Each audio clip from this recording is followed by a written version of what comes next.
Michael, wonderful to meet you, sir. Thank you for taking a minute out for the show today. I appreciate it. Hey, anytime to inspire an audience of good people, I'm down. Yes, sir. So let's begin our journey with this. I always start with this question. 6 years ago, this pandemic was a fork in the road and it changed everything. Yeah. How did you get through that era and how has it influenced the way that you work and live today?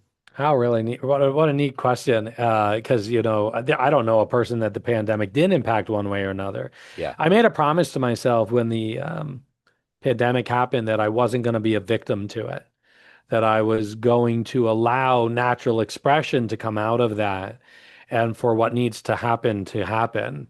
And it doesn't mean I was at utter surrender, but it was that like I'm going to make the choices to control my life, and I don't control who in my life is impacted, how people are impacted. But I'm just going to allow life to unfold, and I allowed it to be a bit of an improvisational exercise. Now, with that being said, because I knew like no matter what, like this is changing stuff. Yeah. I live here in Midtown Manhattan in New York City, and literally, so my office is on 42nd Street. My home is on 6th Avenue, right in Midtown as well, and we saw the city in a way we never saw. With all that said, January 1st, 2020, I had left my 15-year career as a producer of touring entertainment. And that was a choice, January 1st. December 31st was my last day. January 1st was my first day. I gave them 3 years notice to train successors and to move into what I wanted to do, which was work with the best in the entire world. That's all I really wanted to do. I was tired of being a manager trying to convince people to want to show up. And I was like, I want to work with people that already chose to show up. And so I went into the transformation world. I love the thought topic of leadership.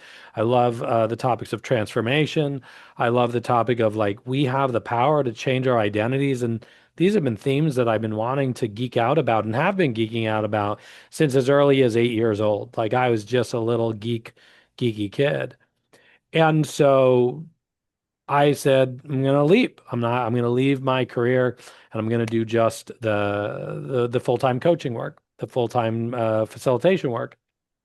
And so what ended up happening was the pandemic, which I went, oh no, like I just left all my security and now there's no security. Now there was another side to that. Part one was, well, I was in live entertainment, touring shows, and I was like, if I was still in that position, I'd be the one responsible for cleaning all that up. And that was not pretty, right? And then part two was, well, I already had made sure that I had enough in the bank account that if as I transitioned careers, if I failed, um, I'd be able to survive. But here's what ended up happening. Because by that point I had been working with so many strong individuals in powerful companies, the individuals and companies were like, we don't know how to play this. And so instead of the business tanking, the business skyrocketed. And I'm pretty certain that if it wasn't for the pandemic, my career would not be where it is now, which is way further along than I ever expected it to be at this point, Yeah. 6 years in. So let's get into the work that you do on a daily basis. I'm going to put you in front of 13-year-olds. It's career day, and the kid in the back of the room is like, "Hey, what do you do for a living?"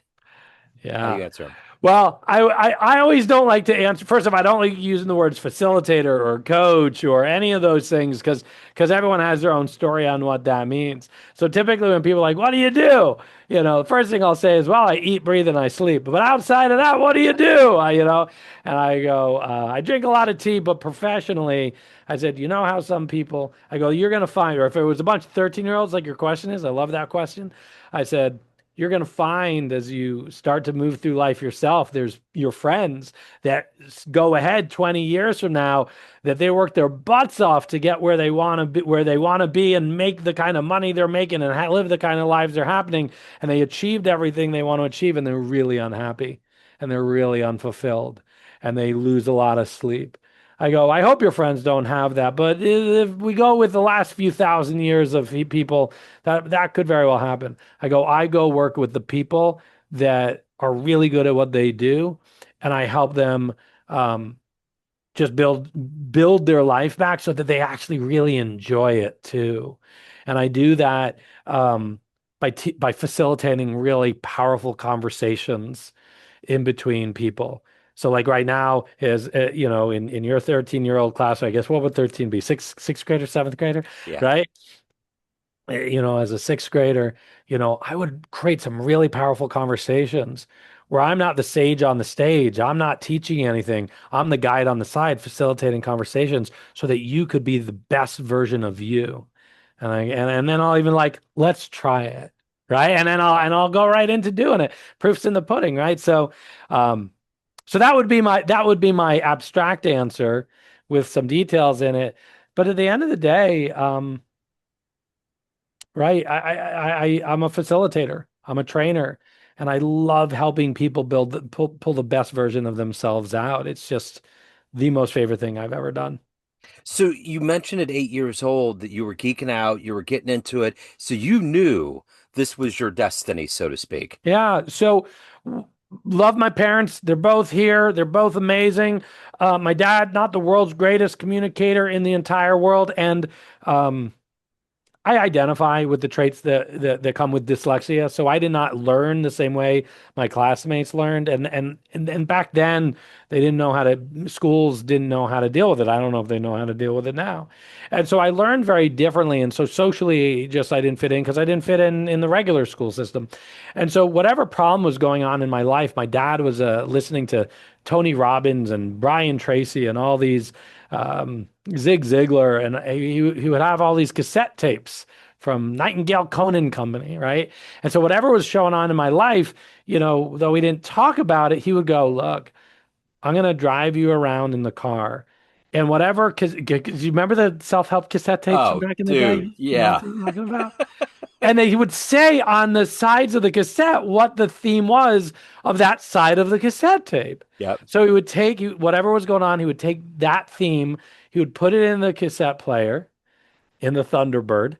And if I listened to the whole tape, he would buy me a McDonald's apple pie, which Wow. created its own set of geosophical problems in life later. But it got me to sit down and listen to it. And Yeah. so here I am at the age of 7, 8, 9 years old, and I'm being introduced to people who this is what they made their lives about. Now, when you're 8 years old and you're listening, you're just like, oh, this is what everyone's dad's having you listen to, right? I didn't realize how unique one that experience my dad gave me was, but the messages that I was listening to are. And so as I matured, or the better word, maturated through life, right? Um, I was just like, I just want to do the best work of my life. Yeah. Like I want to pull out the potentiality that's inside of me. And I never fully understand. I wasn't judging my friends. I never thought I was special, but I knew something special. I knew life from a perspective that most people didn't go through. And so I just didn't know another world. My mentors growing up were Tony Robbins, Zig Ziglar, Brian Tracy, Earl Nightingale. Like these were my teachers because my regular teachers weren't able to do the work, except for Eileen Levine, my science teacher. She was great, you know. Um, so that's how I got into it. And I just always loved the idea of we can choose the identities we want to step into. And the idea of we've got to be, and trust me, this has been a journey too that we could double click on if you want. Like if we can't find, I can't say we, if I can't find contentment and solace and clarity of mind now, I'm not gonna get it when I get the next job. Yeah. And I'm not going to get it when I um, get a promotion. And I'm not going to get it when I meet my wife or husband or whatever, right? And that's destination thinking. And so, yeah. And after a while, I was just like, I just want to work with the people that truly are like, I'll put in the work to make myself the best I can be for my team, for my family, for anything.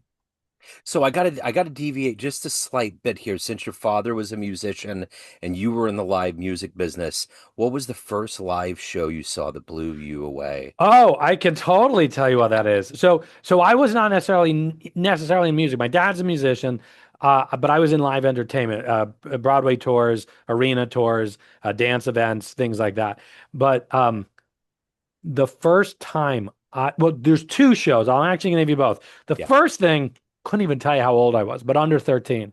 I saw The Odd Couple on stage in Atlantic City, and I want to say, I'll have to actually ask my parents. I want to say Jack Lemmon was actually in it. I Wow. want to say he was actually in it. And so, and I just remember watching it going, how are they? I was looking backwards, like, is there a screen? How do they know all these words? Because memorization did not come naturally to me, right? Yeah. And I was so blown away, and people laughing and seeing an audience live, um, just blew me away. And then my first musical, I was probably 14, and that was West Side Story at the Bucks County Playhouse in Pennsylvania, and I just lost it. Yeah. And I was just like, that's what I want to do. Now, to double click on that, and your other question, I knew there was something magic about entertainment and performance and people standing on a stage. And I mistook that as theater. And that took me a long time to realize, oh, I'm not a theater person. What I love about theater and what I love about live entertainment and jazz music, I mean, I'm like binging on Sonny Rollins right now. I was binging on him. I started binging on him, then he passed, and I was like, Yeah. wow, what timing? Like literally, I Uh-huh. started listening to him, and then all of a sudden he passed. I was like, what coincidence is that? Yeah. Um, and I do believe what makes us unique as a creature. I think we're the only species that creates art for the sake of creating art. I don't think any other creatures go, oh, I'm going to make something that feels nice and that I'll share it with an audience. And so what I really loved about entertainment was it gave us a safe place to bleed. It gives us a safe place to have feelings without judgment. And I think jazz music and all music has that potential if it's coming from the right place of the artist, right? And I think what I loved about Sonny Rollins is he's like, even though he's top of craft, he's like, it's still not good enough for the audience. I'll go play on a bridge, Yeah. until I get it so that I can share it differently, right?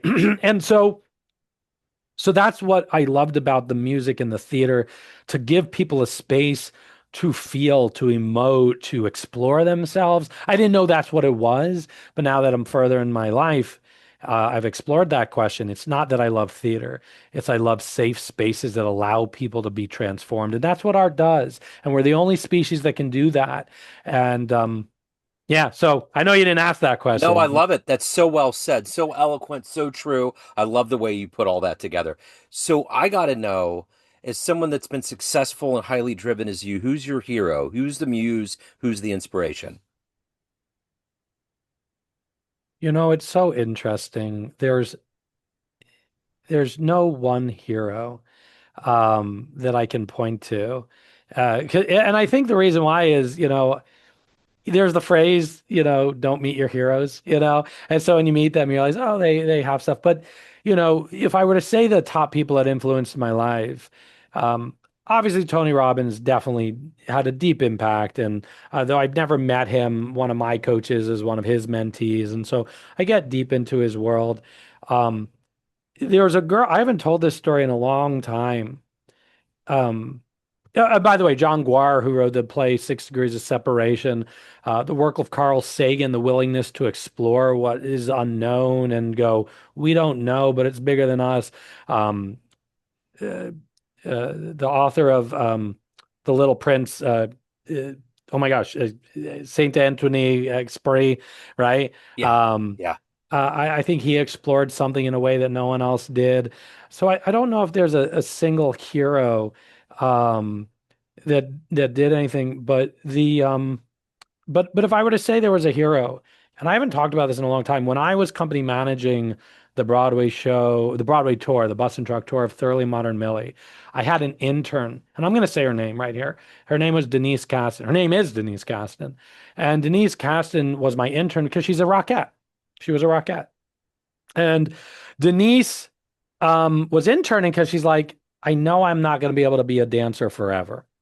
because dancers have a shelf life typically, right? Maybe they go into education or maybe they find other ways to dance, but their bodies wear down, they tear down. It's a very tough industry to be in. But she was a working dancer. And so she was a professional, but she was had the foresight. And I don't know how old she was at the time, but let's say she was 28 at the time. And this is going back 20 plus years ago. And one night I was with her and one of the more mature, more experienced cast members, and we went out for drinks that night at the Frying Pan, I remember, and in New York City, and then we left, and that night I went to bed, and my flip phone rang, and it just goes, "Do you know Denise Caston?" And it was from Denise's cell phone, and I was like, "Yes." And they're like, this is Lieutenant Captain blah blah blah. It was an officer. I'm like, yeah. And he says she's been hit by a bus, and you're the last person that she called. And back then, phones weren't password Yeah. protected, so he's just hit redial on the last number. And I was like, is this a joke? He goes, sir, this is not a joke. Do you know how to get in touch with her family? She's in a coma right now. And I was like, where is she? I'm coming. Right. I'm coming and I'll figure out the rest on the way. And I said, yeah, just give me the details and I'll pass the information along. So I grabbed all the information and I was pretty young at the time too. Um, I was in my mid 20s and I go down there and she was in a coma and I got in touch with her parents, met her parents at the airplane and all this other stuff. So I'm going to leave out some of the details, but the reason that I say she's my hero is because when she come out of the coma, the doctor said, and I might be screwing up some of the story, it was so long ago, but the doctor said, you're never going to walk again. And she basically said, bullshit, right?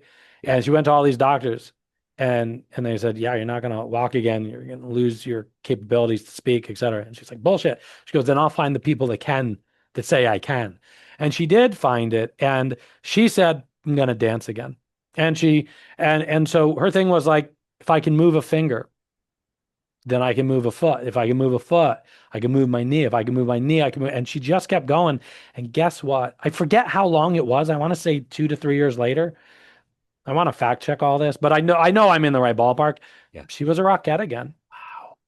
And I'm like, you know, Yeah. that's determination. Speaking of determination, what is it for you every day? When you get up and do this work you do, you're impacting lives, you have a soul to take care of. What is that energy for you every day to do it at a high level? Oh, I love that. You know, it's interesting. You said a soul to take care of. I refer to our first off, I refer to our clients as partners. And whenever I refer to our partners, I say, people are coming into our care, right? I go, so I'm always saying, and it's fun to hear my own team now regurgitate it in their own ways. I'm like, they're in our care.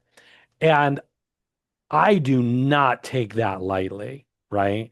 Like these are people that some are emerging leaders and and it's interesting because I love working with emerging leaders and love working with the top of the top of the top.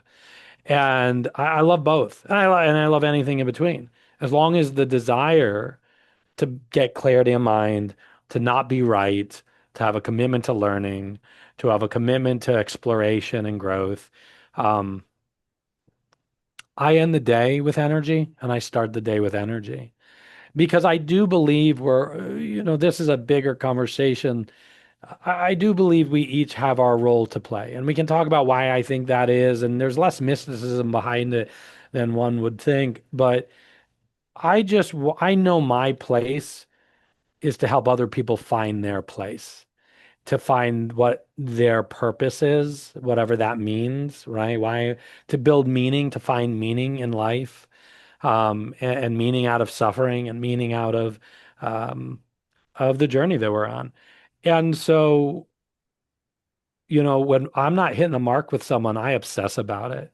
And I'm like, where are we, where are we missing the mark? Because some of my clients, they do make me a little mashugana, but I'm like, where am I not enrolling them in this process? And I'm the first to say, by the way, Joe, I do not know what the answers are. I know tools, I know mindsets, I can listen, we can double click on pathways that maybe have not been explored by that individual or myself. But at the end of the day, I don't have the damn answers, and I don't pretend to do. And I think that's why a lot of people, I think I've got high trust with my partners that work with me, that I partner with. Um, I don't know why. First, I do find it to be I don't want to use the word honor, but it's a bit humbling when people are like, I'm putting myself in your care, Yeah. you know? And I don't know. It's no one's ever asked me the question.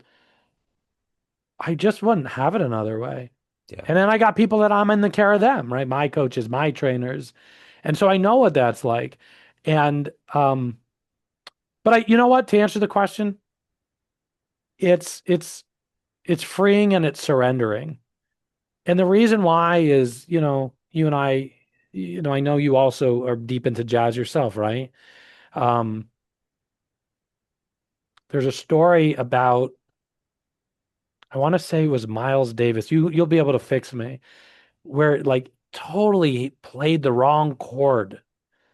It might have been Hancock or It was Herbie. Herbie. It was Yeah. Herbie, right? Yeah. Yeah. Yeah. Totally played the wrong note. And Miles looked over and was like, "What the?" Yeah. Right? Death stare. Yeah, he got the death stare, right? This is a famous story. Yeah. And like, I love that story of like, and he made it into a masterpiece, Yeah. right? Yeah. From that moment. Like and he's like, great. And like nobody knew, right? Or whatever the story goes. And that's how I feel with the people. Like if I'm off track, I've got to be sensitive enough to know I'm off track. And sometimes I miss the mark on that. And so that's why I say it's a bit freeing because as long as I'm willing to walk in knowing nothing and the other person's willing to go on that journey, I I don't know. I think there's a bit of that's the art form. Yeah. And so it's freeing. So let's say you have a dream tonight. You run into the 18-year-old version of you. You walk into a room, Oh my there's a God. film projector, you click play, 60-second highlight reel of your life comes up on the wall. Is that young version going to believe your life turned out this way? Yeah. Okay. Yeah, I really think so. Now, there'll be nuances where you're like, wow, that's Yeah. what the 60-second for what the 18-year-old will say is like, wow, that's how you got there? That's not how I thought that was gonna go. Yeah. But, and I think the 18-year-old will be like, wow, I didn't know it would look like that in the end. But I've known since 13 that all I've ever wanted to do was create environments for people to be able to explore themselves. I didn't know that's what it was, but viscerally I did. What are you the proudest of? What are you the happiest about in that highlight reel? Yeah, people that question, a lot of people ask me that in different ways. I think the most proud thing is it wasn't a pretty journey. Even today, right? It wasn't an easy journey. A lot of internal emotions to deal with, even though I was very into being top of self. There was a lot of darkness to get through. There was a lot of mistakes. And that even though sometimes the path went, you know, that it went up or down, that I never stopped heading north. My north being what what I do believe my callings are, my purposes are, the things that feel right, the whether it's whatever you want to call it, doing God's work, living life's purpose, being the plant that I'm meant to grow into. Um, there's never been a day that I veered from that, and I'll give a context on that. When I was 26 years old, there was a young lady I was dating. When I say young lady, she was my age too. We were both 26. And and I just knew I was going to go into entertainment and I was going to do a big time and I was going to play it as high up as it'll go. And then of course I took some twists and turns and didn't end up in entertainment in the long run. But she goes, "Well, what are you going to do when it doesn't work? What are you going to do if it fails?" And I remember it was such a weird question to me. I know exactly where I was standing. I know exactly what I was looking at when she asked the question because it was like my brain went like, what? And I literally said back, I go, I don't understand your question. And she said, what are you going to do if it doesn't work? I was just like, I don't. I don't understand. And she goes, what are you going to fall back on? I go, why would I need to fall back? Like the idea was Yeah. so crazy to me Yep. to think that the direction I was going was not the direction. It'd be like going, you want to go to Albany, New York, and you're in New York City. Well, what if Albany, New York doesn't work out? Well, why? It's just, I might take a twist and a turn. And she goes, oh, that's just how it ended. She goes, what's your plan B? I said, well, whatever plan B is, it's only to get back to plan A. Yeah. And and I knew back then I still didn't know what the end looked like, but I knew a north was. Yeah. And so I think that's where I'm most proud is that no matter how many people go south, go south. It's easier, it's safer. Like nothing I've done is simple. Every career I took was the hardest was I might as well open a restaurant. I round out the hardest industries to break into. Yep. No desire to open a restaurant, by the way. Yeah. So that's my answer. So let me ask you this. Everyone has a perception of you. Family, friends, clients, all these bubbles and Venn diagrams floating around, but you run the show. What's your perception of you? Who do you think you are? Oh, I don't think I run the show at all. For you, I guess the overriding perception. Yeah, you're the ringleader of it. Just want to make sure I understand the question. Just ask the question again. I think I missed the Yeah. question. So basically, we as humans have all these bubbles of people that exist in our lives, from Yeah. family, friends, clients. Everyone sees us in kind of a different light, but you were ultimately the id, ego, and superego driving the bus. What's your perception of you? What do you think you're putting out into the world? Oh, I understand. I'm gonna backtrack and then I'll answer the question. When it's somebody's birthday, I have three birthday questions I learned from a woman named Christy when I was like 17 years old. And the first question is, what's different for you today than 365 days ago? The last question is, what's going to be different 365 days from now? But the middle question is, how does your existence on planet Earth impact the entire universe? Right? And I'd like to think that my ego is going, hey, our place here is to create more harmony inside the individual. And I truly do believe with all this AI stuff that's happening as it's happening, I just say to myself, I'm like, oh, I've been training for this moment. There's already a lot of confusion around it. There's going to be a lot of disruption. There's going to be a lot of displacement. There's going to be a lot of devaluation on manual labor, et cetera, et cetera, et cetera. And I'm like, I'm here. I truly believe I'm here to help navigate the uncertainty and make building a relationship with uncertainty easier for individuals because it's individuals with egos and the id and all this stuff. Like we're like, this is who I am. And all of a sudden there's industries being decimated, music industry being one of them, you know? And entertainment being one of them. But so for me, I'd like to think by the time I leave, the hole in the universe that will be there is me and my team and everything that we represented was about no matter how things turn out, no matter geopolitically, technologically, society, that I made it easier to listen to the natural expression and adapt because we're officially to a point, and I've always been good at adapting. I've always been good at it, which is why I think the COVID story is so neat that we started there to bring it back to the end. Yep. Is I was just like, I'm just going to adapt to whatever happens. Yep. If I've got to live inside a plastic bubble, then I'm going to live in the best damn plastic bubble I can make, right? Um, to help people adapt, to help people keep clarity of mind, to be able to help people create meaning out of suffering. I'd like to think that's my place in the world. And in turn, what that will do is that'll allow for more harmony in the individual. And I'd like to think that'll create more harmony inside of ourselves and others. I'm a big, uh, though I'm not a master of it by any means, I like the Tao Te Ching, Yeah. the ancient text of the Tao Te Ching, which is all about governing from a place of acceptance without judgment. So I hope I can Oh, create more all of that. Everything I just said there. yeah. I love it. That's what I'd like to think it is, but I don't get to choose at the end of the day. Right, exactly. Exactly. So let's So the next step for everybody is the legacyofyou.com. Is that the best place to go? Legacyofviews.com. I'll also share with you a link for you to be able to put on the notes. They Sure. can have them sign up so that because it's I think the legacy of you. Yeah, I don't know what it is. The legacy of you. .com / I have like hello or something like that, but legacyofview.com. But I do send out questions. I love, I've got, for those that, are listening behind me, I've got a big question mark right now. I do believe that the quality of our life is in direct proportion to the quality of the questions we ask ourselves. And so Yes. every week I send out an email where I ask questions. And so please sign up for that newsletter.